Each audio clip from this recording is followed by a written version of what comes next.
Гадаад мэдээний хөтөлбөрийн дараагийн хэсэгт Орос улбооны улс болон Украины дайнт холбоотой сүүлийн мэдээллийг та бүхэнд төлөвлөе. Украины тал өөрийн ойрын холбоотон болох Польш улстай харилцаа муутсан нөхцөл байдал үүслээ. Нөгөө талаар Орос улбооны улсын хэвлэлийн төлөөлөгч Америкийн нэгдсэн улсын энхийн гэрээ байгуулах санаачлагад тодорхой мэдээлэлээр хариу ирсэн байна. Орос улбооны улсын ерөнхийлөгчийн хэвлэлийн төлөөлөгч Дмитрий Песков өчигдөр сэтгүүлчдэд мэдээлэл хийх үеэр Америкийн нэгдсэн улсын ерөнхийлөгч Дональд Трампын Украины дайныг зогсоох зуучлах хүчин чармаалтыг Москва өндрөөр үнэлж байгааг мэдгэлээ. Гэсэдий ч Трамп мөргөлдөөнд оролцогч хоёр талын нэгийг нь илтэд дэмжиж зэвсэг техникээр хангаж байгаа тул шударгаар зуучлах боломжгүйг Дмитрий Песков сануулсан.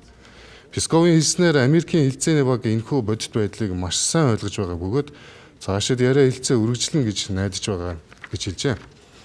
Сонирхолтой нь Украины Киев Independent сонинд Украин улс нь Орос улбооны улсыг энхийн хэлцээнд оруулахын тулд Оросын газрын тус боловсруулах үйлдвэрүүд рүү чиглэсэн цохилтоо эрчимжүүлэх зэргээр илүү зоримог үйлдэл хийж эхэлсэн нь ерөнхийлөгчийн Трампын дэмжлэгтэй холбоотой гэсэн мэдээлэл гарсан.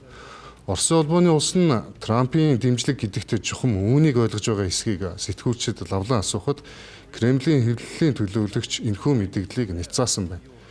Америкийн нэгдсэн улстай энхийн хэлцээний асуудал яригдчих байх зуур Украины тал барууны гол холбоотон болох Польш улстай түүхэн маргаанаас үүдэн 2022 оноос хойш хамгийн ноцтой дипломат хямралд ороод байна. Украин улс дэлхийн 2 дугаар дайны үед 100,000 гаруй Польш иргэний аминд хүрсэн Украины босгочдын айрын нэрээр цэргийн нэгэн шинэ анги нэрлсэнд Польшийн ерөнхийлөгч Карл Навроцкий эсэргүүцэл илэрхийлсэн. Улмаар Украины ерөнхийлөгч Владимир Зеленскийд олгосон Польшийн төрийн дээд шагнал болох цагаан бүргэдийн уданг хураан авах шийдвэр гаргажээ. Энэхүү хурцтмал байдлын улмаас ерөнхийлөгч Зеленский Польшийн Гданск хотод зохион байгуулагдсан Украиныг сэргээн босгох баг хуралд оролцохоос татгалзсан байна.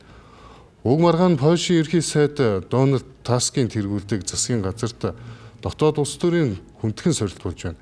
Польшийн нийгэмд дүргэсдийн асуудал болон үр тарианы импортын маргаанаас үүдэж Украины эсрэг сөрөг хандлага газар авч байгаа энэ үед ерхий сайд Туск Польш болон Украины хоорондын энэхүү үйл ойлголцол нь Оросын удирдагчид барьж буй томоохон биелгээс ялгаагүй маа гэж мэдгдсэн байна.